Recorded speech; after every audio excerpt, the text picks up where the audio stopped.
तो SQL learning के day 3 में मैं सतीश आप सबका स्वागत करता हूं। दोस्तों इस लेसन में हम ज़्यादातर प्रैक्टिकल चीज़ें देखने वाले हैं, तो तैयार हो आप कि भाई डेटाबेस कैसे हम बनाते हैं और टेबल कैसे बनाते हैं, ये प्रैक्टिकली स्टेप बाय स्टेप देखने वाले। तो चलिए शुरू करते हैं।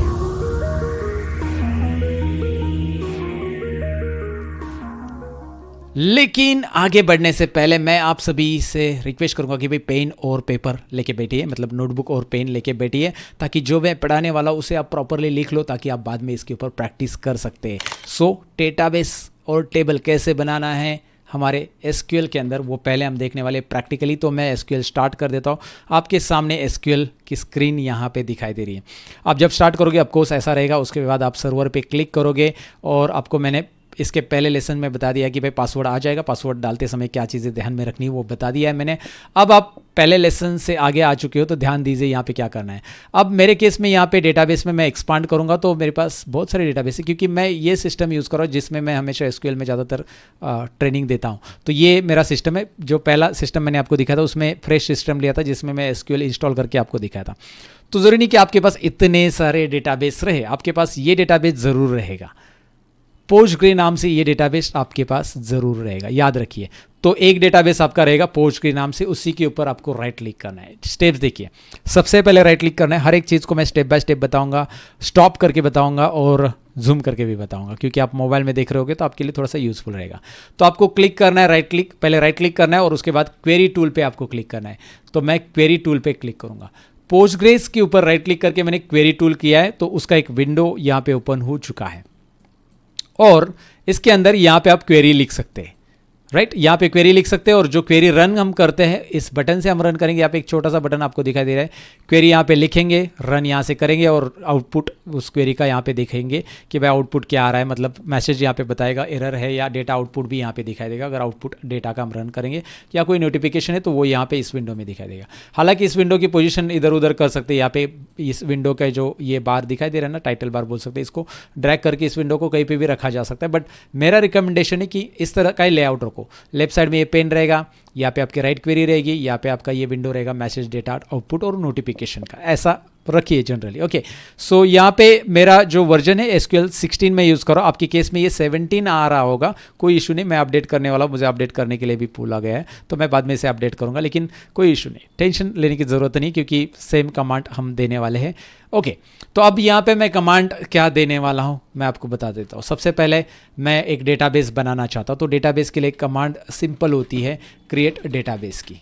क्रिएट डेटाबेस और डेटाबेस का नाम मैं लिखूंगा, नाम मैं लिखूंगा। सपोज मुझे कंपनी डेटाबेस बनाना है, मेरे पास बहुत सारे ऑलरेडी डेटाबेस है, जो एग्जिस्टिंग डेटाबेस है उसी नाम का मैं दोबारा डेटाबेस नहीं बना सकता हूँ, जाहिर सी बात है, इसलिए मैं एक नया नाम ले रहा हूँ, क्रिएट डेटाबेस कंपनी।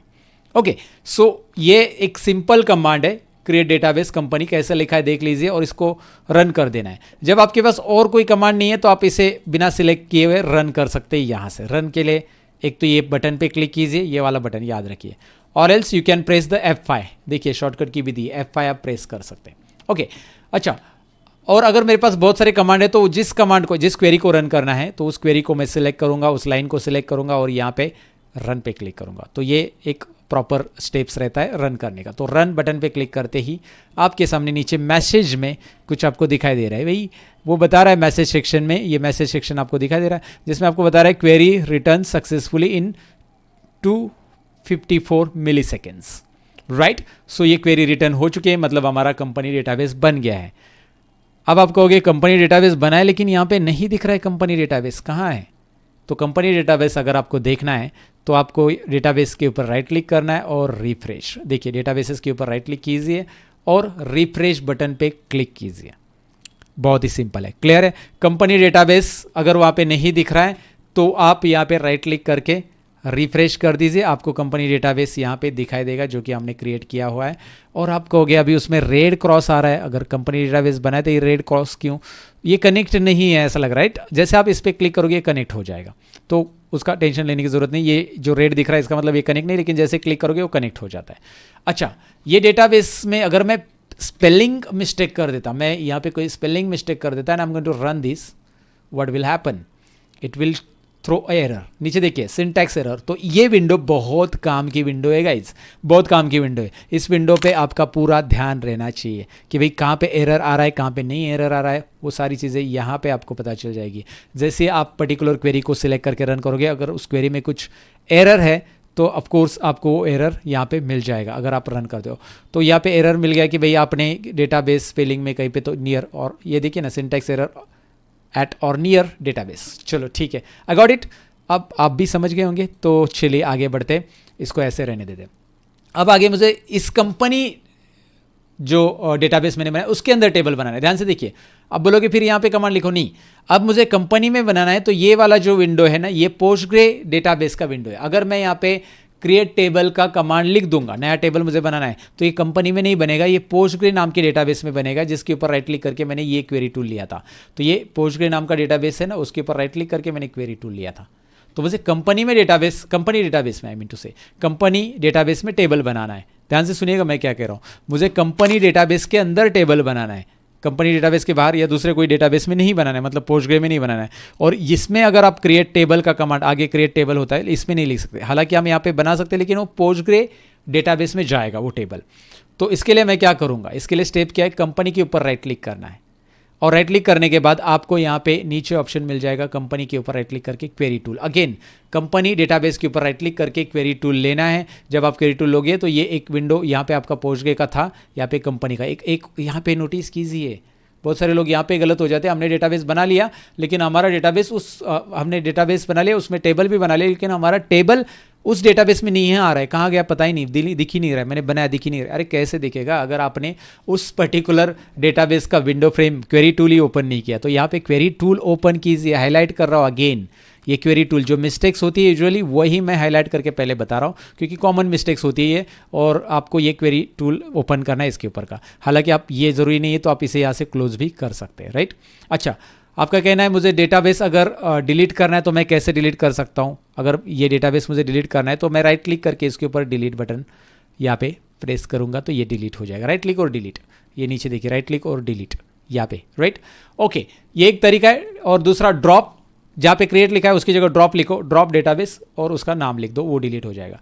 और एक चीज़ ऐसी है कि यहाँ पे मुझे ये क्वेरी टूल से डेटाबेस नहीं क्रिएट करना है, तो दूसरा मेथड ऐसा है कि आप कोई भी डेटाबेस के ऊपर राइट क्लिक करो और क्रिएट ऑप्शन आ जाता है, जहाँ से आप डेटाबेस बना सकते हैं। So this is again the second method, right click create database. आप सपोज और एक डेटाबेस बनाना चाहते हैं, कंपनी 2, मैं नाम दे देता हूँ इसको कंपनी 2 डेटाबेस, और इसका एसक्यूएल क्वेरी यहाँ पे लिख के आता है, देखिए। हालांकि ये इतना ही क्वेरी है हमारा, ये देखेंगे इतना ही क्वेरी है, लेकिन नीचे का ये सब ऑटोमेटिक है तो वो आ जाएगा। तो ये इतना ही, क्रिएट डेटाबेस, सेम क्वेरी। और हम जनरल में क्लिक करेंगे, यहाँ पे बस नाम लिखेंगे, बाकी कुछ करने की जरूरत नहीं, नाम लिखो राइट क्लिक करके, दैट्स इट। राइट क्लिक करके नाम लिखो, ये डेटाबेस तैयार। लेकिन ये डेटाबेस नहीं चाहिए, राइट क्लिक करो and you can delete it. Right click करो और यहाँ से डिलीट, पोर्स भी है, डिलीट भी है, फिलहाल डिलीट, यस। सो कंपनी 2 इस तरह से डिलीट कर सकते हैं, या ड्रॉप डेटाबेस कंपनी 2 इस तरह से भी डिलीट कर सकते हैं। अच्छा चलो, ये ठीक है, मैंने क्रिएट डेटाबेस बता दिया आपको कैसे करना है।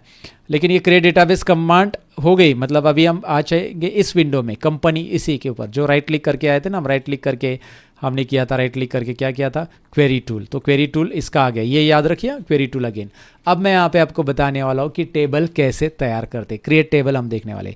तो चलिए पहले मैं कमांड लिख देता हूँ क्रिएट टेबल का, और उसके बाद कमांड लिखने के बाद क्रिएट टेबल का नाम लिख दीजिए। टेबल कौन सा मैं बनाना चाहता हूँ, मैं एम्प्लॉय टेबल बनाना चाहता हूँ, तो मैं एम्प्लॉय नाम लिख दूंगा, एम्प्लॉय टेबल, एम्प्लॉय का नाम लिख दिया, और आगे मैं ओपन ब्रैकेट करूंगा, क्लोज ब्रैकेट ऑटोमेटिक होगा, राइट। और एंटर कर दूंगा यहाँ पे, क्योंकि इसके बीच में मैं अलग अलग कॉलम ऐड करूंगा।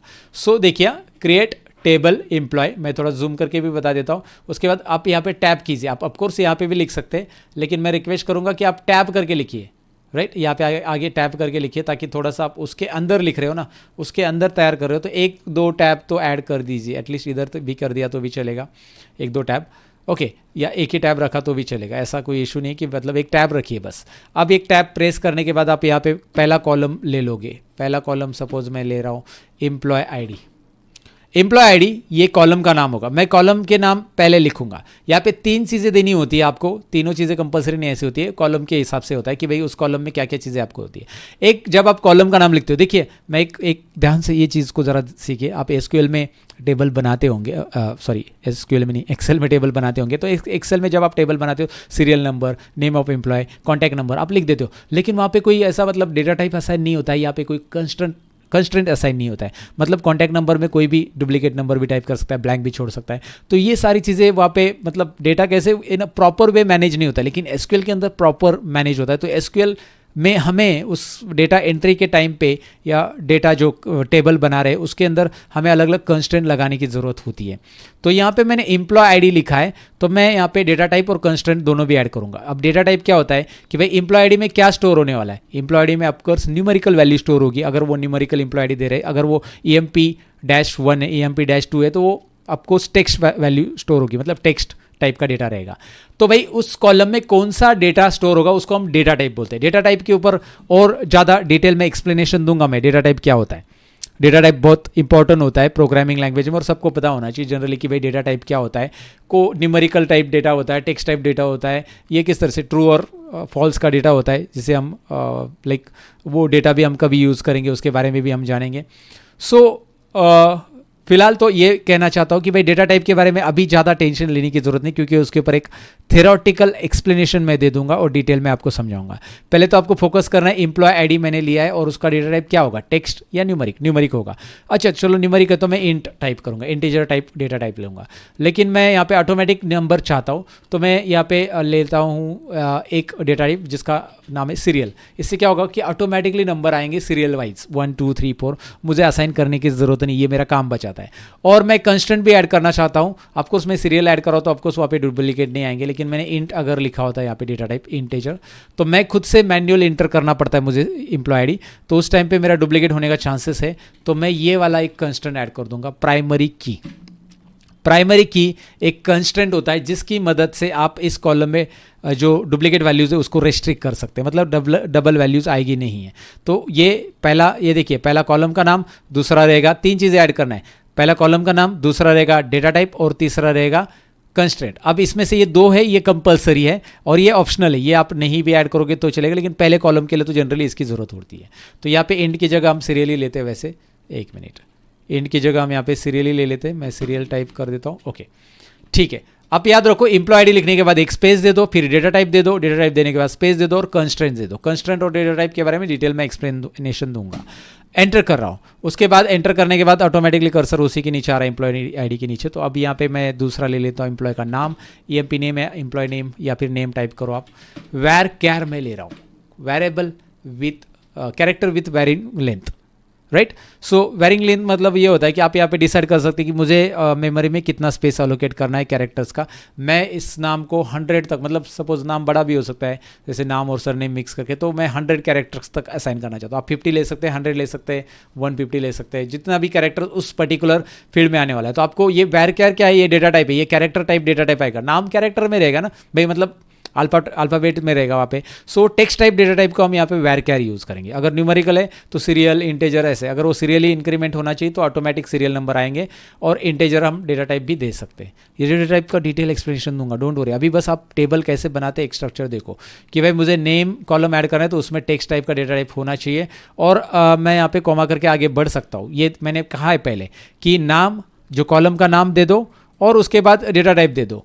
लेकिन तीसरा, अगर आपको लगता है कि यार ये नाम ब्लैंक नहीं होनी चाहिए, तो आप सपोज इसमें एक कंस्टेंट ऐड कर सकते हैं, नॉट नल। अब मैं जानबूझकर क्या कर रहा हूँ, जितने भी कीवर्ड्स है ऐड करने वाले, जैसे ये डेटा टाइप हो गया या फिर ये कंस्टेंट हो गया, ये डेटा टाइप, ये कंस्टेंट, इनको मैं कैपिटल में लिख रहा हूँ, और जो मेरे कॉलम्स के हेडिंग्स है उनको मैं स्मॉल में लिख रहा हूँ, ताकि आपको थोड़ा सा आइडेंटिफिकेशन मिल जाए।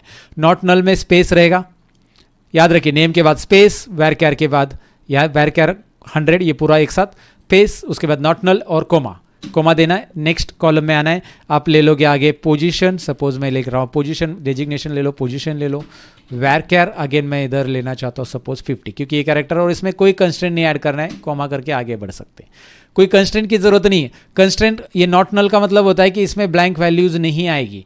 ये प्राइमरी की का मतलब है कि इसमें रिपीटेड वैल्यूज और ब्लैंक रिस्ट्रिक्टेड की जाएगी। तो इसमें नेम कोई ब्लैंक नहीं रख सकता, कोई भी इंटर करेगा तो नाम चाहिए एम्प्लॉय का, नाम है नहीं है तो वो एरर थ्रो करेगा, सही। इसीलिए हमने ये नॉट नल कंस्ट्रेंट रखा है। लेकिन पोजीशन में कोई कंस्ट्रेंट नहीं रखा है तो ब्लैंक भी आ सकता है, इसमें डुप्लीकेट भी मतलब रिपीटेड भी आ सकता है, कोई कंस्ट्रेंट ही नहीं रखा। आपको उस पोजीशन एक पर्टिकुलर मतलब क्या बोलते हैं, एक कंपनी में एक ही पोजीशन के बहुत सारे एम्प्लॉय रहेंगे, आई मीन टू से। So now next let's go ahead and type the next column department में मैं ले रहा हूँ वेर कैर को मैं ले रहा हूँ अगेन वेरिंग कैरेक्टर लेंथ। यहाँ पे आप कैर भी यूज़ कर सकते हैं, वेर कैर और कैर टाइप का डेटा टाइप होता है। कैर में अगर यहाँ पे कैर में करूँगा तो यहाँ पे लेंथ का इशू होता है, मतलब आप देखोगे तो ये जो कैर के लिए बाइट्स असाइन किया रहता है, ये टेक्निकल टर्म है, वैसे भी इतना टेंशन लेने की जरूरत नहीं। वो मेमोरी में पूरा का पूरा अलोकेट करता है whether your name is small और लार्ज। लेकिन अगर आप वेर कैर करते हो तो ये उतना ही स्पेसिफिक मेमोरी अलोकेट कर देता है। जैसे आपने बोला है कि मुझे 50 कैरेक्टर्स तक ही नाम एंटर करना है डिपार्टमेंट में, तो मैं 50 का यहाँ पे लेंथ असाइन कर दूंगा इसको, राइट। और इससे थोड़ा सा क्या बोलते हैं ना, इफिशियंसी बढ़ जाती है हमारे डेटा की। सो डिपार्टमेंट के बाद हम आते हैं हायर डेट पे, hiring date, joining date, hiring date. Okay, so मैं यहाँ पे लूँगा हायरिंग डेट के लिए डेट कॉलम, और मैं मतलब data type, I mean to say hire date ये कॉलम है, उसमें डेट डेटा टाइप लिया है। और आगे मैं एक और ले लेता हूँ, चलो सैलरी ले लेते हैं। आगे देखिए सैलरी मैंने लिया है न्यूमरिक, ओके सॉरी न्यूमरिक लेना है, न्यूमरिक नहीं न्यूमरिक, ओके। एंड न्यूमरिक में मैं लूँगा कि भाई 10,2 मतलब 2 डेसिमल प्लेसेस रहेंगे और ये 10 वैल्यू तक रहेगा। सो हो गया मेरे लास्ट कॉलम तक। सभी कॉलम के एंडिंग में कॉमा होना चाहिए लास्ट कॉलम छोड़ के। और यहाँ पे कर्सर रखिए, बैक स्पेस कीजिए। एक बार मैं सारी चीज़ें जूम करके दिखाना चाहूँगा ताकि आप स्क्रीनशॉट लेना चाहते हो तो ले सकते हैं। आप देख सकते हैं कि पहले कॉलम का नाम है, उसके बाद उसका डेटा टाइप है, ये सीरियल, ये उसका डेटा टाइप है, याद रखिए। Let me highlight it. पहले कॉलम का नाम है, ये सबसे पहले जो आपको दिखाई दे रहा है employee ID, name, position, department, hire date, salary, these are column names. Second position पे जो आ रहा है यहाँ पे, सेकेंड पोजीशन पे सीरियल आपको दिखाई दे रहा है, सीरियल के बाद वेर कैर दिखाई दे रहा है 100, ये है डेटा टाइप, ये सारे डेटा टाइप। तो नेम, कॉलम का नाम और डेटा टाइप कंपलसरी है, राइट। ऐसा कोई कॉलम नहीं रहेगा जिसमें डेटा टाइप नहीं रहेगा, बिना डेटा टाइप का हम ऐड नहीं कर सकते। और तीसरा है कंस्ट्रेंट्स। अब कंस्ट्रेंट रिक्वायर्ड, सपोज पहले कॉलम के लिए ज़्यादातर रिक्वायर्ड रहता है, लेकिन मैंने इस कॉलम को भी दे दिया कि मुझे इसमें कोई ब्लैंक वैल्यू नहीं चाहिए। एंड इट डिपेंड्स कि भाई आपको कितने कॉलम के लिए कंस्ट्रेंट ऐड करना है, but it is not compulsory for every column. So remember, याद रखिए इस कंस्ट्रेंट को, अगेन रिपीट कर रहा हूँ मैं, constraint is not compulsory for every column but the data type compulsory. Column name और डेटा टाइप ये आपको क्लियर हो चुका होगा। So now let's move to the next one, that is what I want to run this particular query, but before running it let me put down a semicolon at the end of this. Semi column देना जरूरी है, आपने proper किया है कि नहीं देखिए। और लास्ट कॉलम में यहाँ पे कॉमा नहीं रहता, लास्ट कॉलम के एंडिंग में कॉमा नहीं है, लास्ट फील्ड, बाकी सब में कॉमा रहेगा। लेट्स चेक इट आउट, हमने कुछ एरर तो नहीं किया है। एक बार रन करते एरर आ गया तो भी यहाँ पे एरर मैसेज आता है और हम उसे करेक्ट करेंगे। एरर आना अच्छी बात होती है क्योंकि हम एरर पढ़ लेते हैं और समझते कि एग्जैक्टली एरर कहाँ पे, स्टार्टिंग में जब आप सीख रहे हो तो, राइट। तो एरर आपको कुछ नया सिखाता है। यहाँ पे मैं रन बटन पे क्लिक करूँ, ये छोटा सा बटन है, इस पर मैंने क्लिक किया है। क्लिक करते समय यहाँ पे आप देख सकते हैं, क्लिक करते ही I mean to say query return successfully in 22 seconds, 22 milliseconds, not seconds, seconds बहुत बड़ा टाइम हो जाएगा। सो 22 मिली सेकेंड्स में यहाँ पे क्वेरी रन हो चुकी है। ये टेबल बनाए कि नहीं बनाए कैसे पता चलेगा, यहाँ पे जाओ, कंपनी एक्सपांड करो। दूसरा एक तरीका है मैं बताऊंगा, लेकिन पहले इसको राइट क्लिक रिफ्रेश करो, पहले राइट क्लिक और रिफ्रेश कर लेते हैं, रिफ्रेश, और कंपनी डेटाबेस को एक्सपांड करो और टेबल बनते हैं आपको स्कीमास, पब्लिक स्कीमा जो यहाँ पे अवेलेबल रहता है, ये स्कीमास के अंदर टेबल अवेलेबल रहते हैं, राइट। सो यहाँ पे हम कंपनी को एक्सपांड करेंगे, स्कीमास को एक्सपांड करेंगे और हमारे टेबल्स को यहाँ पे देख लेंगे और उसे भी एक्सपांड करेंगे, उसमें कॉलम्स को देख लेंगे, कॉलम एम्प्लॉय और कॉलम्स को एक्सपांड करेंगे। कौन कौन से कॉलम है देखिए, एम्प्लॉय आईडी, नेम, पोजीशन, सब कुछ है ना, देखिए ये आप देख सकते हैं यहाँ पे। Let me do one thing, zoom out करने दो। यहाँ पे आपको दिखा दे रहा है एम्प्लॉय, ये टेबल के अंदर है, एम्प्लॉय टेबल है, देन कॉलम्स में employee ID, name, position, department, hire date, salary, सब कुछ आ चुका है। अच्छा, let me zoom out it. अब मैं आपको ये से दिखाता हूँ यहाँ पे रन करके। सिलेक्ट, ये देखिए, सिलेक्ट स्टार फ्रॉम, मैं लिख दूंगा एम्प्लॉय, क्या लिख दिया मैंने, सिलेक्ट स्टार फ्रॉम एम्प्लॉय। इसे सिलेक्ट कीजिए, रन कीजिए, employee ID, name, position, department, hire date, salary, ये आउटपुट में आएगा। जब आप रन करते हो कुछ भी तो यहाँ पे आता है सक्सेसफुली रन, लेकिन ये आउटपुट में आपको आउटपुट दिखाई देगा कि भाई क्या है। देखिए एम्प्लॉय आईडी आपका कॉलम है जो कि प्राइमरी की, पीके यानी कि प्राइमरी की, उसके बाद पीके यानी प्राइमरी की याद रखना है। उसके बाद आपको यहाँ पे दूसरा दिखाई दे रहा है column name, right, name column, look at there. उसके बाद पोजीशन कॉलम, उसके बाद department column, every department column, hire date and salary, और उसका डेटा टाइप भी आपको दिखाई दे रहा है कि सैलरी न्यूमेरिक 10,2, इसका डेट है, इसका डेट कैरेक्टर वेरिंग है, एंड पीके प्राइमरी की एंड इंटीजर डेटा टाइप है, राइट। अब इसमें डेटा कैसे फिल करना होता है ये आगे हम देखने वाले, लेकिन पहले आप इतना ही प्रैक्टिस करो, ओवरवेलमिंग ना हो, स्टेप बाय स्टेप हम आगे बढ़े। तो एक बार इसे टाइप कर लो, कोड में कोई एरर है कुछ भी, बहुत सारी बार होता है, स्पेलिंग मिस्टेक होती है, हमने वेर कैर का कहीं स्पेलिंग गलत लिखा है, कहीं पे प्राइमरी की के बीच में स्पेस नहीं रखा है, नॉट नल के बीच में स्पेस नहीं रखा है, ये छोटी मोटी बातें होती है, और वो जब आप प्रैक्टिस करोगे तभी आप उसके ऊपर मतलब ओवरकम कर सकते हैं इन एरर्स के ऊपर। So I want you to create multiple tables, मैंने एम्प्लॉय करके दिखाया, आप एक डेटाबेस बनाओ स्कूल का, उसके अंदर स्टूडेंट का टेबल बनाओ, टीचर का टेबल बनाओ, देखो अपने आप से सोचो कि भाई यार इसमें क्या क्या कॉलम्स आ सकते हैं। अब इसमें डेटा टाइप कैसे असाइन करना है ये देखिए, जिसमें भी टेक्स्ट टाइप होगा वेर कैर असाइन कर दीजिए आंख बंद करके, जिसमें भी न्यूमेरिकल होगा वैल्यूज मतलब सैलरी टाइप का होगा तो यहाँ पे न्यूमेरिक आ जाएगा, क्योंकि बड़ी उसमें डेसिमल प्लेसेस आप ऐड कर सकते हैं। जहाँ पे डेसिमल प्लेसेस के साथ आता है तो न्यूमेरिक ये डेटा टाइप हम यूज़ करते हैं, जो कि ये इस केस में यहाँ पे आपको दिखाई दे रहा है। Let me show you on screen, here it is. इस केस में आपको यहाँ पे दिखाई दे रहा है numeric, look at there, right. So numeric data type हम सैलरी के लिए यूज़ करें। आप इंटेजर यूज़ कर सकते हैं, जहाँ पे आपको जैसे एज वगैरह लेना है तो INT टाइप कीजिए। So instead of serial number I can go for INT also, जहाँ पे मैं सीरियल नंबर खुद से मतलब या ऐड कर सकता हूँ, तो आप INT ऐड कर सकते हैं यहाँ पे इसकी जगह, या फिर आप सीरियल ही ऐड करना है तो सीरियल भी ऐड कर सकते हैं। सीरियल का और INT का क्या डिफरेंस होता है आगे मैं सब बता दूंगा। तो चलिए इस लेसन में जो चीजें आपने सीखी उसके ऊपर आप प्रैक्टिस जरूर करोगे, और आपने कुछ चीजें नोट डाउन भी करके रखी होगी तो उसे दोबारा पढ़ लेना। और साथ ही में अगर आप ये 30 डेज SQL माइक्रो कोर्स का सर्टिफिकेट लेना चाहते हो तो डिस्क्रिप्शन में एग्जाम की लिंक है, हर एक दिन का एग्जाम हम कंडक्ट करने वाले हैं, तो आज के दिन की भी एग्जाम की लिंक डिस्क्रिप्शन में, जरूर एग्जाम अटेंड कीजिए और आपका स्कोर मुझे कमेंट में लिख दीजिए, जो भी आपने स्कोर अचीव किया है। आप एग्जाम अटेंड करने के बाद जो भी स्कोर मिलता है वो कमेंट करना ना भूलिए। साथ ही में इस वीडियो को लाइक जरूर कीजिए, शेयर कीजिए अपने दोस्तों के साथ जिनको SQL सीखना है, क्योंकि इतना डिटेल SQL आपको शायद यूट्यूब पे मिलेगा, तो ये फ्री में मिल रहा है, तो अपने दोस्तों के साथ जरूर शेयर कीजिए और जरूर कमेंट में भी बताएं आज का सेशन, आज का लेसन कैसा लगा आपको। मिलते हैं नेक्स्ट लेसन के अंदर, तब तक के लिए अपना ख्याल रखिएगा, बाय बाय।